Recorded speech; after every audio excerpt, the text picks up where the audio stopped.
Hello বন্ধুরা, আবার আমরা তোমাদের সামনে নিয়ে এলাম এক্সেলের ফর্মুলা। কত রকমভাবে এক্সেলে ডাটা টেবিলের উপর যদি আমরা ফর্মুলা বার করে আমাদের কাজের পারফরমেন্স বাড়াতে চাই, যত রকম সম্ভব বা যত রকম হতে পারে আমরা প্রতিটা এপিসোডে তোমাদের সামনে নিয়ে এসেছি। ঠিক সেরকম আজকেও দুটো তোমাদের ফর্মুলার অ্যাপ্লিকেশান দেখাবো ডাটা টেবিলের ওপর, যাতে তোমরা এগুলো শিখে তোমাদের নিজেদের কাজে ব্যবহার করতে পারো। তো আজকে যেটা দেখাবো এখানে সেম দেখো, এই টেবিলটা তোমরা অনেকবার দেখেছো। এখানে product name, reason, code, seller name, quantity, এই কন্ডিশন করা আছে। এখন যদি আমি টোটাল সেল বার করতে চাই, কি করি? আমরা এটাকে পুরোটা সেল সিলেক্ট করে এখানে এই সাম অপশানে যাই। সাম অপশানে ক্লিক করলে এখানে টোটাল সেলটা দেখিয়ে দেয়।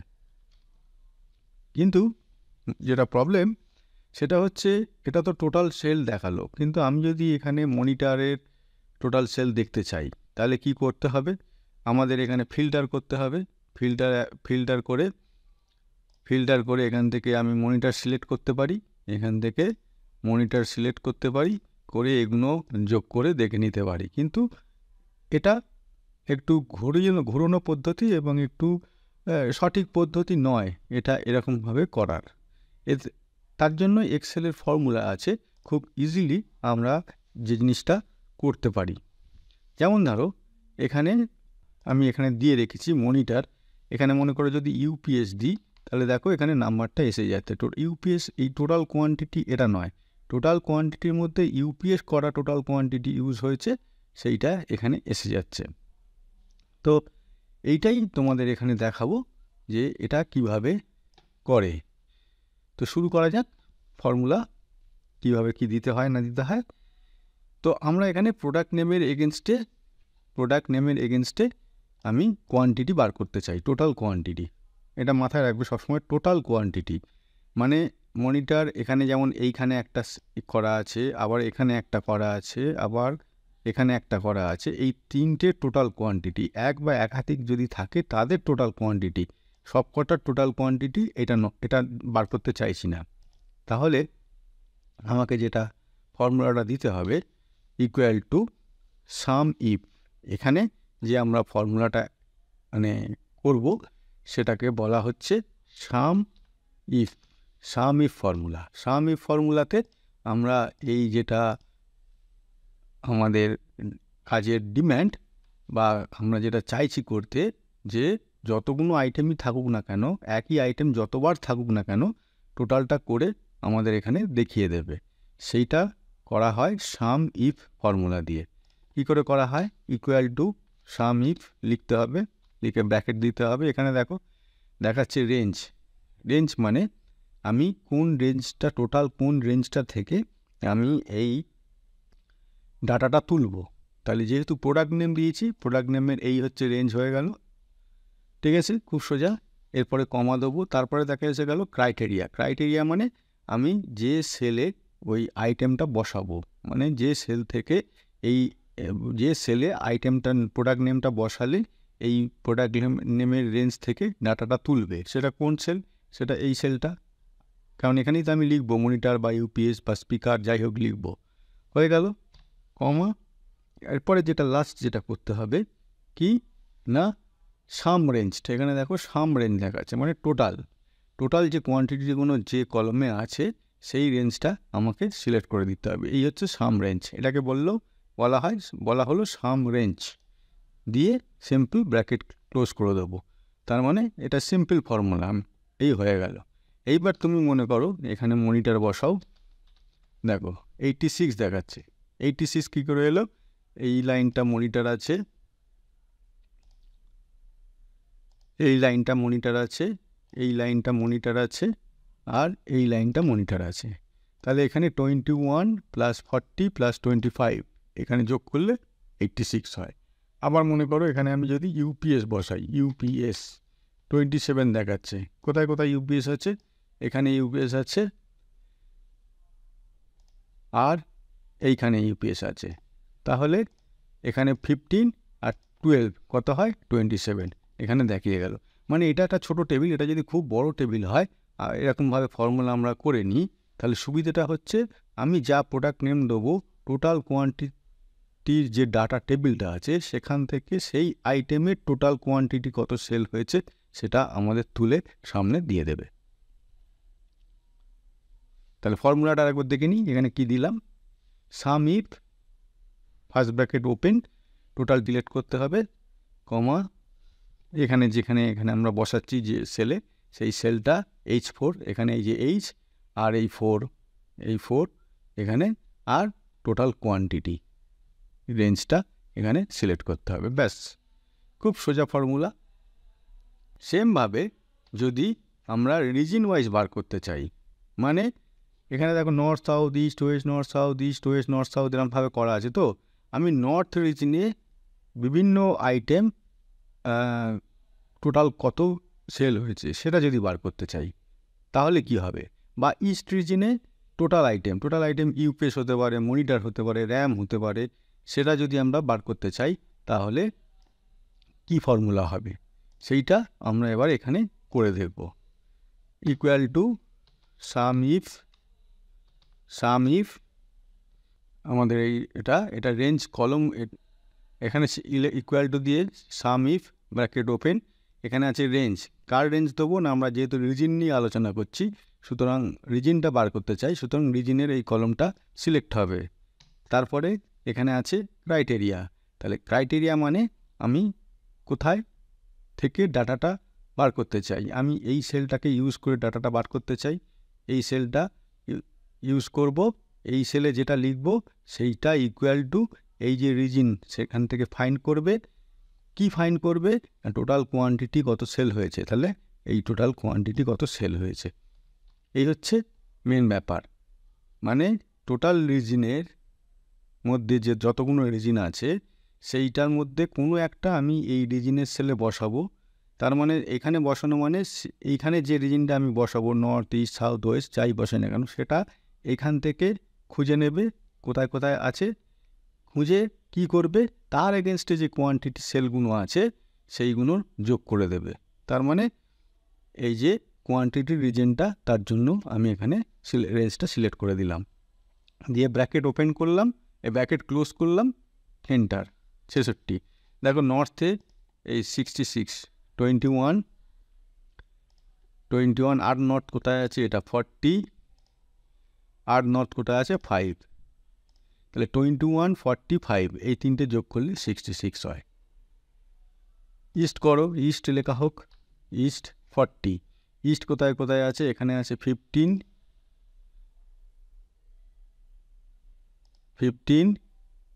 এখানে আছে 25, তাহলে 15 আর 25 কত হচ্ছে 40 এসে গেল। কত ইন্টারেস্টিং জিনিস না, আমরা একটা ফর্মুলা ছোট্ট ফর্মুলা এখানে ইমপ্লিমেন্ট করার জন্য আমি reason wise, product name wise, আমি এখানে কোড ওয়াইজও করতে পারি, সেলার নেম ওয়াইজও করতে পারি, যেটা খুশি এই ফর্মুলা দিয়ে অ্যাপ্লাই করে 1 সেকেন্ডের মধ্যে ডাটাটা আমাদের কাছে ক্লিয়ার হয়ে যাচ্ছে। সুতরাং টোটাল কোয়ান্টিটিটা বার করা এক জিনিস, সেখানে যে টোটাল কোয়ান্টিটিটা বার করলাম সেটা এক জিনিস, আর প্রত্যেকটা আইটেমে কত কত করে সেল হয়েছে সেইটা একটা জিনিস, এটা দুটো আলাদা। সেই জন্য আমাদের ফর্মুলাটা এখানে অন্য সাম ইফ দিয়ে অ্যাপ্লাই করতে হলো, বা রিজিন দিয়ে আমি বার করতে চাই ইস্ট রিজিনে কত কি কোয়ান্টিটি বিক্রি হয়েছে সেইটার ফর্মুলা। এই দুটো টোটাল সাম করার সঙ্গে কিন্তু এটার কোনো সম্পর্ক নেই, এ দুটো সম্পূর্ণ আলাদা, এবং এই ফর্মুলা অ্যাপ্লাই করে আমাদের কাজ করতে হবে। তাহলে ফর্মুলা দুটো এক দেখে নাও, দুটোর ক্ষেত্রে সেমই, শুধু আগেরটা প্রোডাক্ট নেম সিলেক্ট হয়েছে আর এখানে রিজনটা সিলেক্ট হয়েছে। খুব সোজা ফর্মুলা।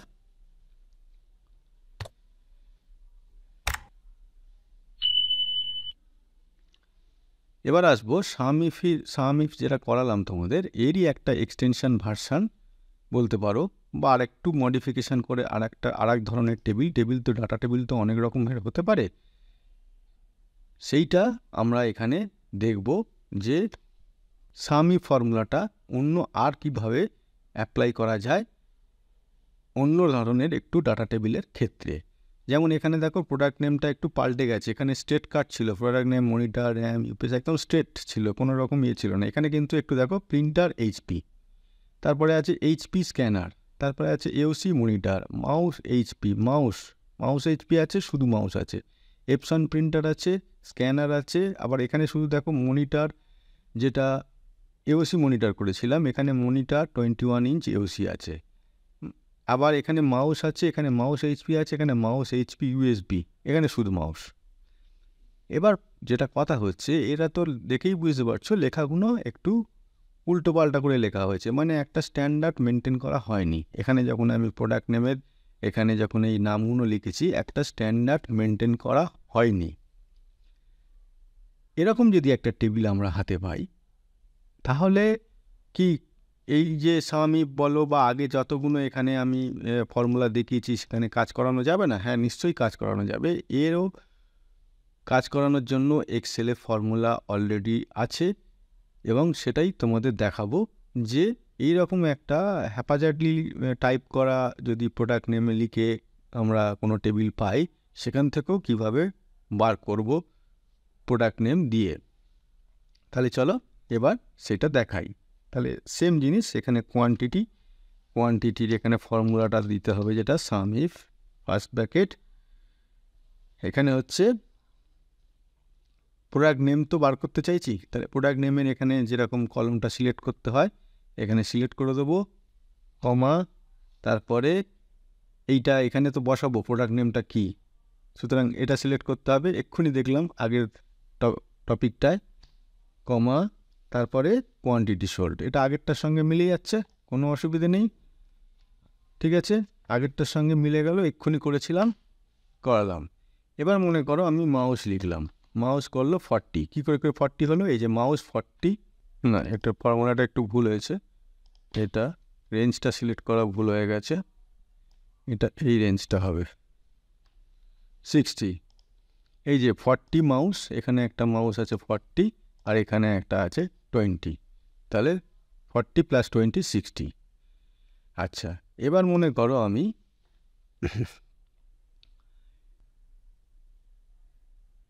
স্ক্যানার লিখি, স্ক্যানার 25, কোনটা দেখালো?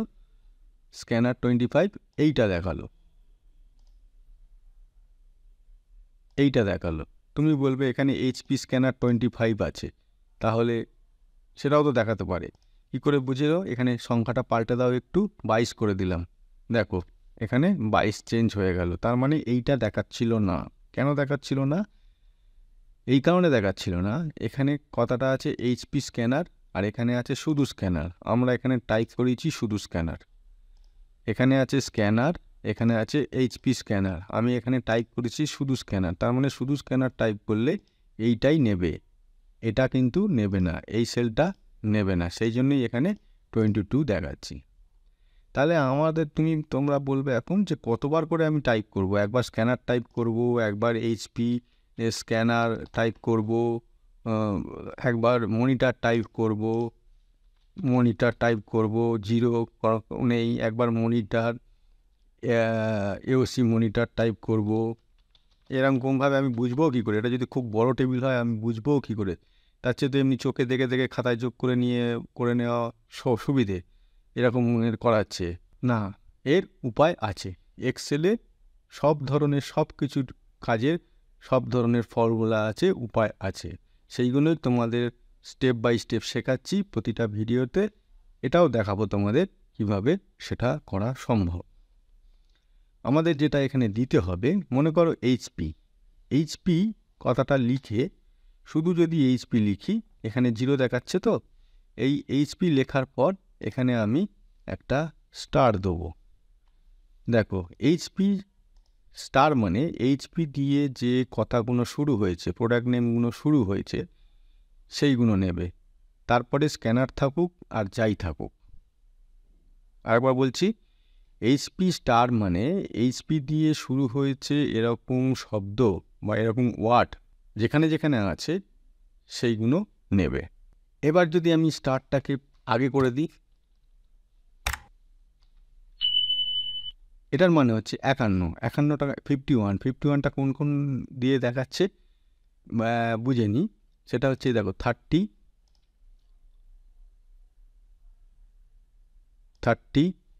আর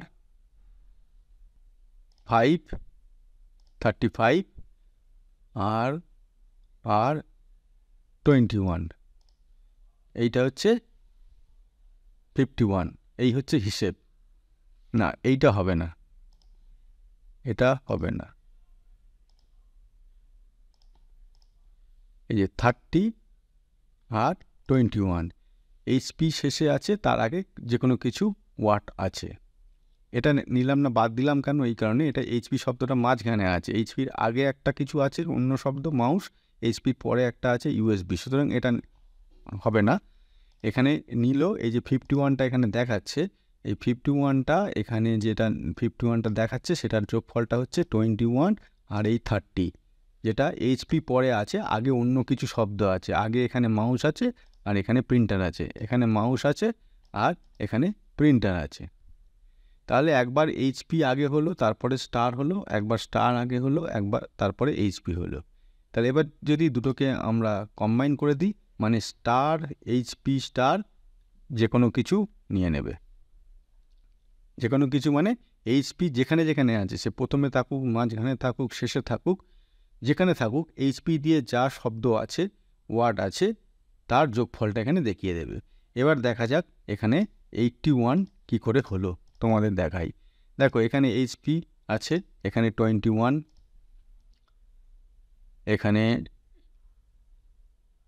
21, এখানে HP আছে, এখানে 25, তার মানে হলো 46, এখানে আছে 30, তার মানে হচ্ছে 76, তারপরে এখানে আছে 5, হলো 81। তার মানে HP যেখানে যেখানে আছে সব কটা যোগফল করে দেখো, এছাড়া HP আর কোথাও নেই, যোগফল করে আমাদের দেখিয়ে দিল 81। তাহলে আলটিমেটলি আমাদের HP শব্দ আছে বা অন্যান্য ক্ষেত্রে যে কোনো একটা কমন শব্দ আছে, তার আগে এবং তারপরে আমাদের স্টার চিহ্নটা দিতে হবে। দিলে সেই শব্দটাকে রেখে যে কোনো সেন্টেন্স বা যে কোনো ওয়ার্ড যা আছে সেইগুলোর যোগফল আমাকে এখানে দেখিয়ে দেবে।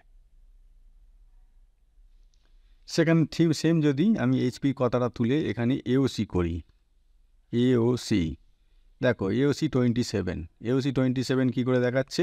দেখো AOC তারপরে আছে মনিটর, তার মানে এটাকে নিয়েছে, আচ্ছা, আর AOC এইটাকে নিয়েছে 12, মনিটর 21 AOC, একটা AOC প্রথমে আছে, যেহেতু আগে পরে স্টার্ট দেওয়া আছে, তার মানে আগে পরে যা শব্দ আছে সব নিয়ে নেবে, সুতরাং এখানে 27 নিয়েছে কি কি না 15 আর 12, এইটা মিলিয়ে 27।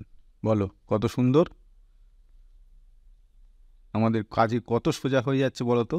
এই ফর্মুলাগুলো যদি আমরা জেনে রাখি, শিখে রাখি এবং নিজেদের মতো করে অ্যাপ্লাই করতে পারি আমাদের কাজের জায়গায়, তাই না?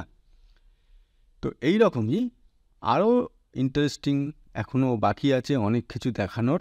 আমরা পরপর যেরকম তোমাদের এপিসোডে এগুলো দেখাচ্ছি, আগামী দিনেও এরকম আরও ইন্টারেস্টিং, আরও নতুন নতুন ফর্মুলা ওপর বেস করে এক্সেলে কীভাবে কাজ করা যায় সেগুলো তোমাদের সামনে নিয়ে আসবো। আশা করি এগুলো তোমাদের আজকে খুব ভালো লাগলো। ভালো লাগলে কি করতে হবে? ভিডিওটা লাইক করতে হবে, চেনা জানার মধ্যে শেয়ার করতে হবে, এবং যারা সাবস্ক্রাইব করা নেই তাদের চ্যানেলটা সাবস্ক্রাইব করতে হবে, যাতে নিয়মিত আমাদের এই ইন্টারেস্টিং ভিডিও বা এপিসোডগুলো তোমাদের কাছে সঠিক সময়ে পৌঁছে যায় এবং সঠিক সময় শিখে তোমরা নিজেদের মতো করে কাজ করতে পারো। তো আজকে এই পর্যন্ত বন্ধুরা, থ্যাংক ইউ।